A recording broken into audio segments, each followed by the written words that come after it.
Surat itu nggak ada. Jadi kalau dalam surat itu nggak ada, kita nggak wajib itu melakukan klarifikasi. Pelapornya ada, jodoh, ya. Pasal-pasalnya banyak banget gitu. Tapi terlapornya nggak ada. Nah, terlapornya penting ya teman-teman. Jangan asal mau kemudian diambil keterangan kalau ternyata terlapornya itu saudara. Lagi mencari. Ya, mencari siapa yang jadi terlapor. Tadi saya udah bilang kan, dari pengumpulan alat bukti itu kan nanti ditemukan. Ya.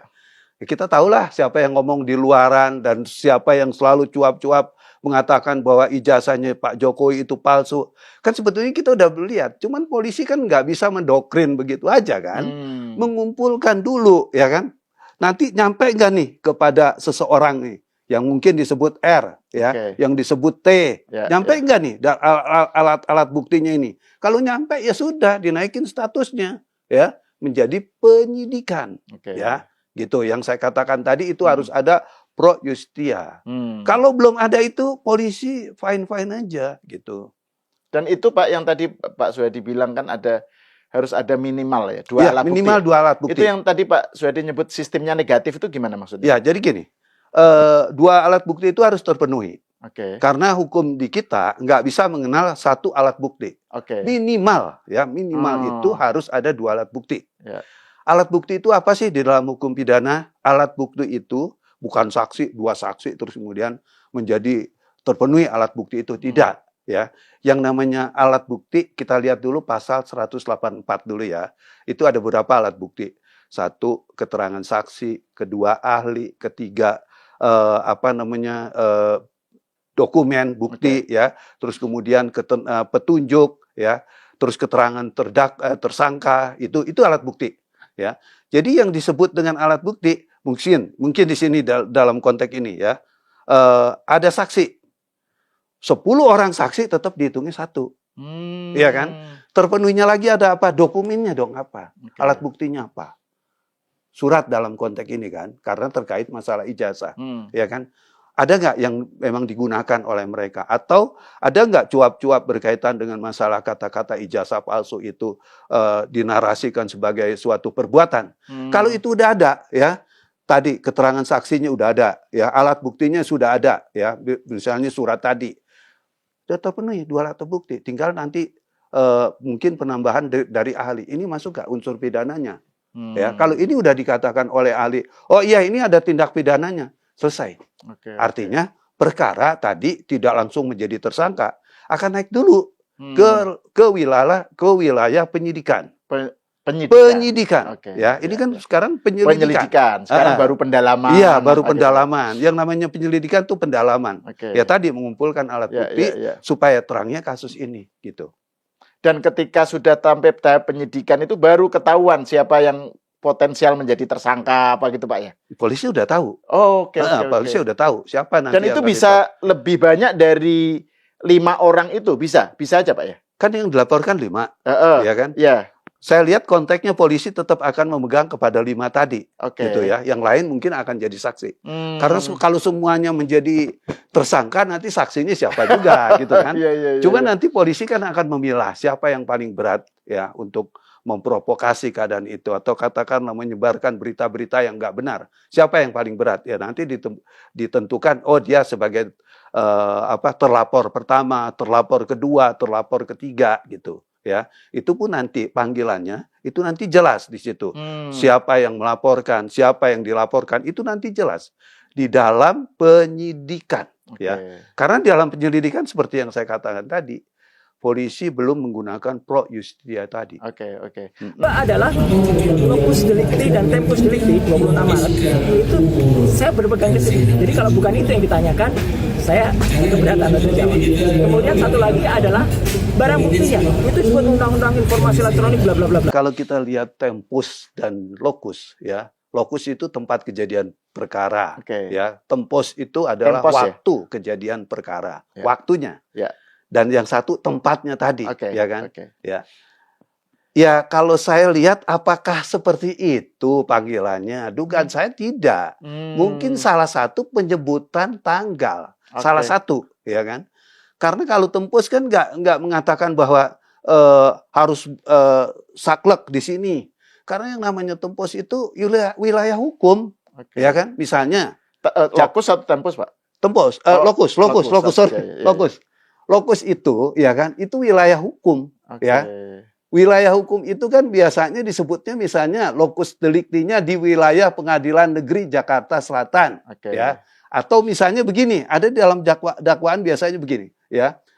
Terjadi di daerah Kemang atau setidak-tidaknya di wilayah Jakarta Selatan. Kenapa penyebutan Jakarta Selatan ini penting? Karena itu menentukan wilayah hukum. Kan pengadilan ini ada 5 di Jakarta ini kan.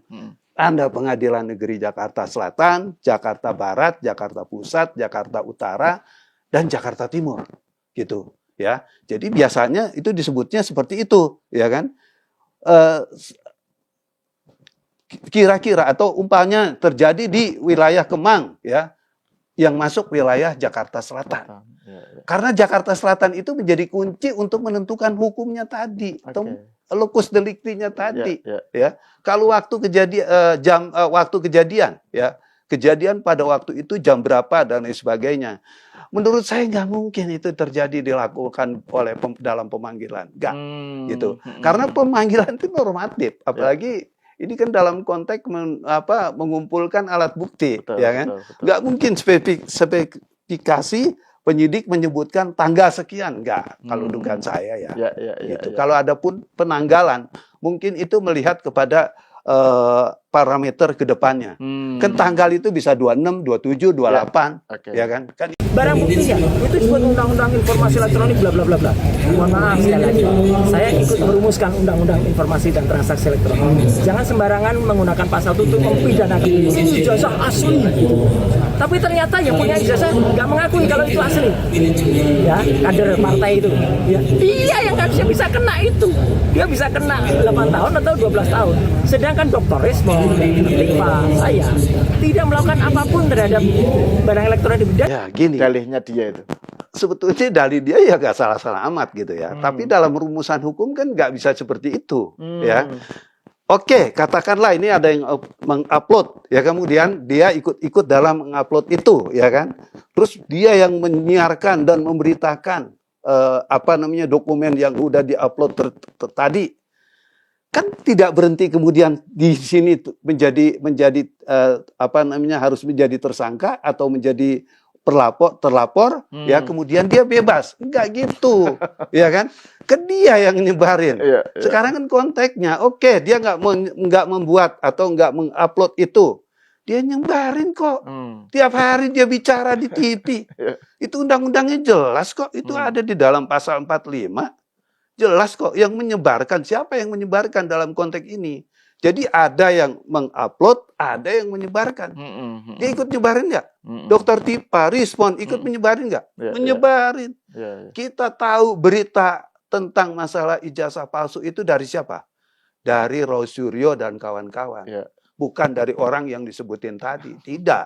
Gitu loh. Ya, jelas ya. Dan Roy Suryo kalau memang kena untuk kasus UU ITE yang pernah kita bicarakan sebelumnya, Pak, ya, itu karena dia sama pasal yang kasusnya soal dulu kan dia masuk penjara karena UU ITE juga, kan? Betul. Itu kalau dia kena ini lagi lebih berat, gitu, lebih Pak, berat, diperberat. Berapa, Pak, ininya? Sepertiga dari? Sepertiga. Jadi ada pemberatan itu sepertiga. Kalau itu dilakukan secara berulang. Karena kenapa? Kita kan udah pernah mengatakan juga, dia ini residivis gitu ya, dalam kasus yang lain. Masalah stupa. Saya juga buat tulisan. Dia kan ngengkel itu. Wah, saya nggak membuat itu kok. Saya bilang di dalam tulisan saya, ya kan? Konteksnya ini bukan masalah siapa yang membuat, tapi siapa yang menyebarkan. Yang menyebarkan dia kok, ada di ininya dia. Di di Instagramnya dia atau di mananya dia lah. Ya, di akunnya dia. Betul, di akunnya dia. Gitu. Jadi selesai menurut saya di situ. Nggak bisa lagi dia ngelak dalam kaitan ini. Cuma secara hak asasi itu haknya mereka. Tapi hak hukum juga nanti bicara tentang benar nggak apa yang diargumentasinya itu menjadi pembenaran yang memang dimiliki oleh dia.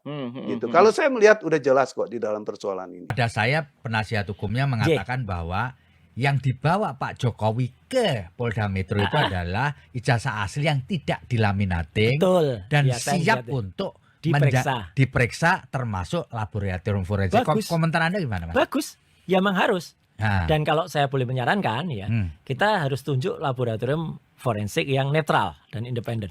Dalam konteks ini menurut Mas Roy ya gimana? Mungkin Singapura gitu loh. Karena apa? Karena ya jadi gini, berkaitan dengan menyangkut masalah uji forensik dan lain sebagainya, ya. Terus dia nggak percaya, emang dia siapa? Kan dia warga negara Indonesia. Undang-undang itu sudah menentukan warga negara Indonesia itu harus tunduk kepada hukum yang ada di Indonesia. Jangan dia berhayal hidupnya di Australia, terus hukum Australia yang berlaku. Nggak bisa begitu. Hukum positif kita sekarang ini adalah KUHP dan KUHAP yang dimiliki salah satunya dalam parameter bekerja itu di penyidik, di polisi. Jadi kalau dia bilang forensik dari Indonesia ini nggak dipercayai, saya mau tanya dia itu orang mana? Ya, kalau dia masih mengaku orang Indonesia, ya dia harus tunduk dong, apapun hasilnya.